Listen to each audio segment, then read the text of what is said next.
কলকাতা শহরের উত্তর দিকে সরু একটা সদর রাস্তা, তাতে লোকজন গাড়ি ঘোড়ার ভিড় কত। ভোর থেকে গভীর রাত অবধি হাঁক ডাক ঠেলা ঠেলি। লোকে বলে পথটা খুব পুরনো, ইস্ট ইন্ডিয়া কোম্পানির রাজত্বকালে তৈরি। ঘরবাড়িগুলো ওর গায়ে গায়ে লেগে রয়েছে, কোথাও এক তিল ফাঁকা জায়গা চোখে পড়ে না। এখন ওই রাস্তা থেকে বেরিয়েছে একটা অন্ধ গলি, তার ফুটপাথ নেই, গোটা কতক বাড়ি, একটা ছোট্ট মন্দির, তারপরে আরো গোটা দুই বাড়ি পেরিয়ে মস্ত একটা লোহার ফটকের সামনে গলিটা শেষ হয়ে গেছে। ফটকের ভিতরে দেখা যায় বিশাল একটা 3 তলা বাড়ি, তার সারি সারি জানলা, লম্বা লম্বা ঝিলিমিলি দেওয়া বারান্দা। 90 বছর আগে ওই বাড়ির বারান্দায় বাদলা দিনে একটি ছোট্ট সুন্দর ছেলেকে দেখা যেত। এক দৃষ্টে গলির দিকে চেয়ে আছে। মনে তার বড় আশা, আজ হয়তো মাস্টারমশাই পড়াতে আসবেন না, পথঘাটে যেরকম বৃষ্টির দাপট। কিন্তু সে গুড়ে বালি। রোজই যথাসময়ে দেখা যেত কালো ছাতা মাথায় সাবধানে জল ভেঙে মাস্টারমশাই এগিয়ে আসছেন। ওই ছোট ছেলেটির নাম ছিল রবীন্দ্রনাথ ঠাকুর। বাড়িটি ওদের জোড়াসাঁকোর পৈতৃক বাড়ি। গলিটির নাম দ্বারকানাথ ঠাকুরের গলি, আর বড় রাস্তার নাম হলো চিতপুরের সদর রাস্তা। যে সময়ের কথা হচ্ছে তখন কলকাতার পথে গ্যাস বাতিও জ্বলতো না, বিজলি বাতিও জ্বলতো না। খালি দূরে দূরে আগে রেড়ির তেলের আলো জ্বলতো, পরে যখন কেরোসিনের বাতি হলো সকলের মনে হতো এবার কত আলো হয়েছে। কলের জলও ছিল না তখন।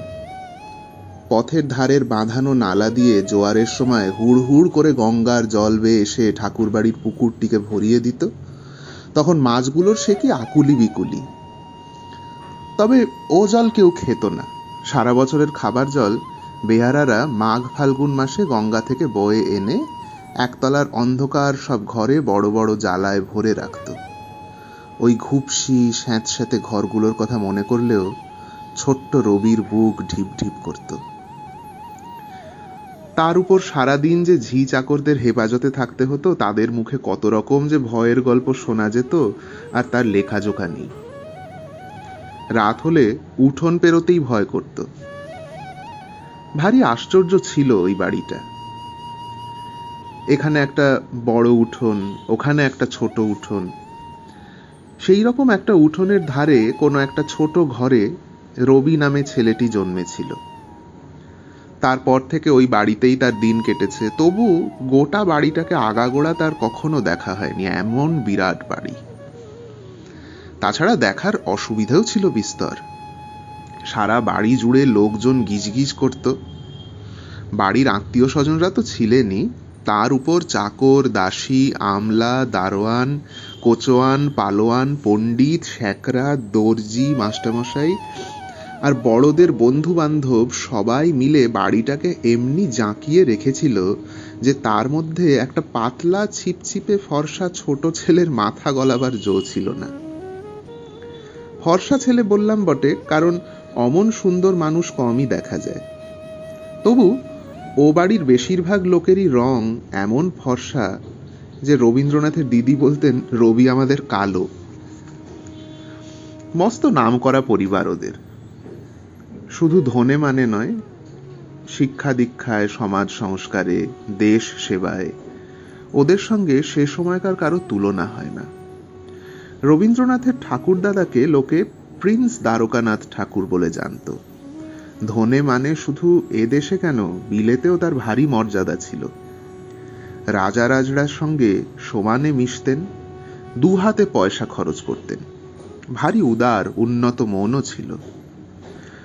অকালে যখন মারা গেলেন, বড় ছেলে দেবেন্দ্রনাথকে সমস্ত বিশাল পরিবারটার অভিভাবক হয়ে দাঁড়াতে হলো।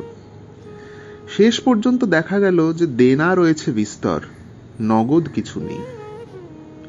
দেবেন্দ্রনাথ বাড়ি ঘর সম্পত্তি ছেড়ে ছুড়ে সপরিবারে পথে দাঁড়াতে প্রস্তুত হলেন। কিন্তু পাওনাদারদের মনেও যেন তার মনের উদারতার ছোঁয়া লেগে গেল। তারা দেবেন্দ্রনাথকে বললেন পৈতৃক সম্পত্তির ভার নিজের হাতে নিয়ে আস্তে আস্তে ধার শোধ করে দিতে। করলেনও তাই দেবেন্দ্রনাথ। কয়েক বছরের মধ্যে শুধু ঋণ শোধ কেন, কবে কাকে দ্বারকানাথ টাকা দান করবেন বলে কথা দিয়েছিলেন সেসবও পূর্ণমাত্রায় দিয়ে দিলেন। যেমন ছিল তার হৃদয়ের বিশালতা, তেমনি ছিল তার মেধা। কৃতজ্ঞ দেশবাসীরা তাকে মহর্ষি উপাধি দিয়েছিল। যাতে ওরা ছিলেন পিরালি ব্রাহ্মণ। ভালো ব্রাহ্মণদের ঘরে ওদের বিবাহাদি চলত না, কিন্তু শিক্ষা দীক্ষায় ছিলেন সমাজের নেতা।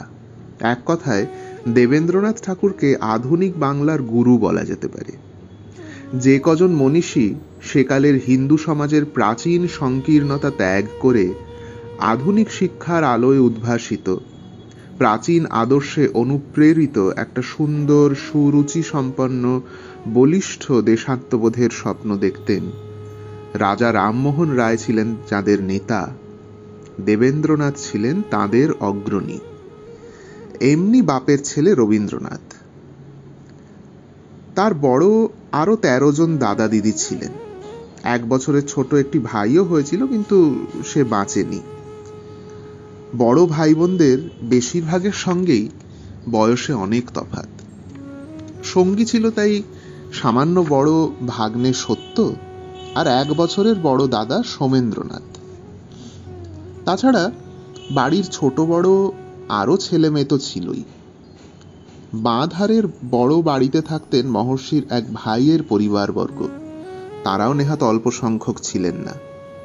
ওই বাড়িটাই শিল্পী অবনীন্দ্রনাথ গগনেন্দ্রনাথদের বাড়ি।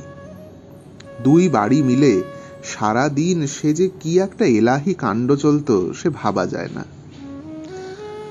রবির 2 বাড়ির দাদাদেরই ছিল নানান শখ। ভারী গুণীও ছিলেন তারা। সমস্তক্ষণ বাড়িতে একটা যেন গান বাজনার, নাটক, কাব্য, সাহিত্য আলোচনার মহড়া চলত। নানা নাম করার শিল্পী, সঙ্গীতজ্ঞ, সাহিত্যিকদের নিত্য যাওয়া আসা ছিল। গানের আসর, যাত্রা, শখের থিয়েটার প্রায়ই চলত। শহরের যত বিখ্যাত লোক পেটের ওপর মোটা মোটা সোনার ঘড়ির চেন ঝুলিয়ে জুড়ি গাড়ি চেপে আসতেন।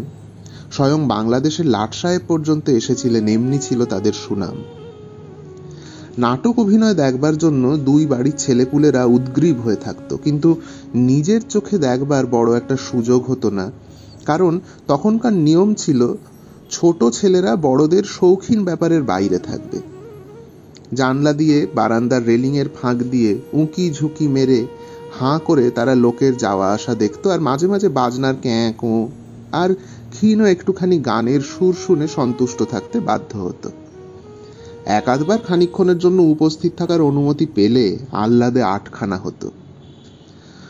ওই সব নাটক দাদারা কিংবা তাদের বন্ধুরাই বেশিরভাগ লিখতেন, নিজেরাই অভিনয় করতেন।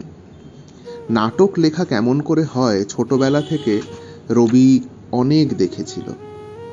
একটু বড় না হতেই হাত লাগাবার ডাকও পড়তো মাঝে মাঝে। গোটা বাড়ি জুড়ে ভারী একটা নাটুকে হাওয়া বইত। কত রকম লোক যে আসতো যেত তার ঠিক ঠিকানা নেই।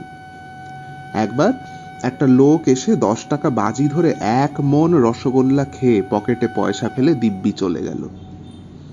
একবার ডাকাতদের খেলা দেখানো হলো, কেমন করে বাঁশে চড়ে দোতলায় ওঠা যায়, উঁচু পাঁচিল টপকানো যায়, কেমন করে রন পা চড়ে নিমেষের মধ্যে বহু দূরে চলে যাওয়া যায়, এইসব। তাছাড়া বাড়িটার মস্ত মস্ত সাজানো হল ঘর, ঘোরানো সব সরু সরু সিঁড়ি, অজানা অচেনা সব রহস্যে ভরা জায়গা ছোট ছেলের কল্পনার ঘোড়াকে যেন চাবুক লাগাতো। এমন রঙিন ছোটবেলা কম মানুষের কপালে জোটে। ওদের চাল চলন কিন্তু ছিল একটু সেকেলে। অন্দর মহলে মেয়েরা থাকতেন, পুরুষরা বাইরের মহলে। ছেলেরা একটু বড় হতেই তখনকার নিয়ম ছিল মেয়েদের কাছ থেকে তাদের সরিয়ে বাইরের মহলে চাকর বাকরদের জিম্মা করে দেওয়া। ছোট্ট রবি ও তার সঙ্গীদের তখন দুর্ভোগের আর সীমা রইল না। খাওয়া দাওয়া সব কিছু ছিল চাকরদের হাতে, তাদের নামে নালিশ করবারও কোনো উপায় ছিল না। কাজেই এদিকে খাবারের ভাগেও কম পড়তো, ওদিকে যে কোনো উপায় ছেলেদের ঘরে আটকে রেখে চাকররা সর্বদা আড্ডা দেওয়ার চেষ্টায় থাকতো। এসব কথা কবি বড় হয়ে কতবার দুঃখ করে লিখেছেন। দোতলার একটা ঘরের মেঝেতে খড়ি দিয়ে গোল মতো একটা দাগ কেটে একজন চাকর বলতো, খবরদার, এই দাগের বাইরে যেও না, তাহলে বিপদ হবে। এই বলে সে দিব্যি বেরিয়ে যেত, আর ভয়ের চোটে ছোট্ট রবি বসে থাকতো দাগের মধ্যে।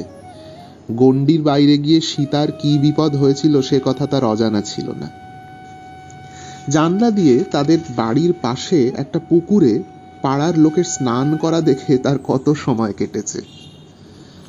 একটা বুড়ো বট গাছ ছিল, সেটার দিকে তাকিয়ে তাকিয়েই দিন গেছে। পরে কত কবিতায়, গল্পে এসব কথা ফুলের মতো ফুটে উঠেছে।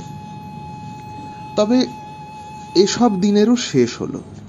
ছোট্ট রবি বন্ধ ঘর থেকে ছাড়া পেয়ে সঙ্গী সাথীদের সঙ্গে জুটে গেল। তারাও কম মজাদার ছিল না। ছোট্ট একটা মেয়ে প্রায় বলতো একটা আশ্চর্য জায়গার কথা, যেখানে সে নাকি যাওয়া আসা করে। এই বাড়িরই কোথাও সে জায়গাটা, কিন্তু খুঁজে খুঁজে হয়রান হয়েও ছোট্ট রবি আর তাকে পায়নি। সেটা নাকি রাজার বাড়ি। সে রাজার বাড়ির কথা রবি বড় হয়ে কবিতায় লিখে গেছে। রবির বাবাও ছিলেন একজন রহস্যময় মানুষ, যেমনি সুন্দর তেমনি গম্ভীর। বেশিরভাগ সময়ই এখানে ওখানে ঘুরে বেড়ান, মাঝে মাঝে বাড়িতে এসে কিছুদিন কাটিয়ে যান। তখন বাড়িটার চেহারাই বদলে যায়। সবাই কেমন ব্যস্ত তটস্থ হয়ে থাকে। চাকর বাকররা সেজে গুজে ছুটোছুটি করে। রবির মা নিজে রান্নাঘরে গিয়ে রাঁধা বাড়ার তদারকি করেন। কত অতিথি অভ্যাগতের আগমন হয়। বাবা যে একজন অসাধারণ কেউ, খুব ছোটবেলা থেকেই রবি সেটা বুঝে নিয়েছিল। তবে অনেকদিন পর্যন্ত তার খুব কাছে যাবার সুযোগ হয়নি। দাদারাই ছিলেন তার আসল অভিভাবক।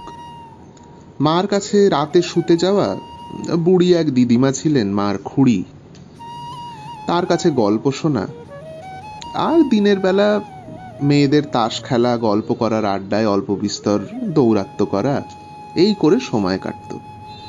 কিন্তু আসল অভিভাবক দাদারা, তারাই ছোট ভাইয়ের পড়াশোনা ইত্যাদির ব্যবস্থা করতেন। জীবনটা মোটের ওপর কাটতো খুব সাদাসিধে ভাবে। জামা কাপড়ের বিশেষ বালাই ছিল না। শীতকালেও দুটো সুতির জামাই যথেষ্ট বলে মনে করা হতো। তবে তাতে পকেট থাকলে খুবই ভালো, পায়ে সাধারণ চটি, এই পরেই দিন কাটতো। বাড়িতে যতই বড় মানুষের হাওয়া বয়ে যাক না কেন, ছোটদের বেলায় এই ব্যবস্থা। কিন্তু এতে কবির যে ভালো বই মন্দ হয়নি একথা তার জীবনে বহুবার প্রমাণ হয়েছে। যখনই তাকে ত্যাগ স্বীকার করতে হয়েছে তখনই অকাতরে করতে পেরেছেন, কষ্টকে কখনো ভয় করেননি। সত্যি কথা বলতে কি, আগের তুলনায় তখন ওদের অবস্থা অনেক পড়ে গেছে। তবু যা ছিল তাও নেহাত সামান্য নয়। উড়িষ্যাতে জমিদারি, বাংলাদেশেরও একাধিক জায়গায় জমিদারি, ব্যবসা ইত্যাদি ছিল। জোড়াসাঁকোর ওই বাড়িটি করেছিলেন দ্বারকানাথের ঠাকুরদাদা নীলমণি ঠাকুর। 10 বিঘে জমি জুড়ে ওই বাড়ি, দালান, আস্তাবল, গোলাবাড়ি, আখড়া বাড়ি, যেখানে কুস্তি খেলা শিখত বাড়ির সব ছেলেরা। খানিকটা বাগান ছিল, পুকুর ছিল, বড়লোক বলে খ্যাতিও ছিল ওদের। লোকে ওদের বিষয়ে কত গল্প করত।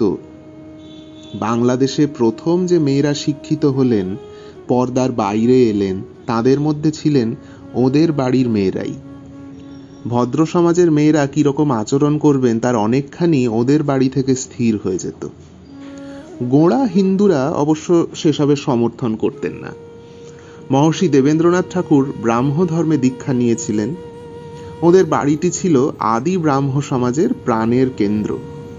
এতে যে প্রাচীনপন্থীরা রুষ্ট হবেন সে আর আশ্চর্য কি।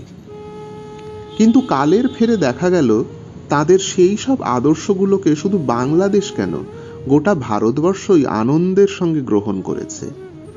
এই রকম একটা পরিবারে যে রবীন্দ্রনাথ জন্মেছিলেন ও মানুষ হয়েছিলেন, সেটা তার মস্ত সৌভাগ্য।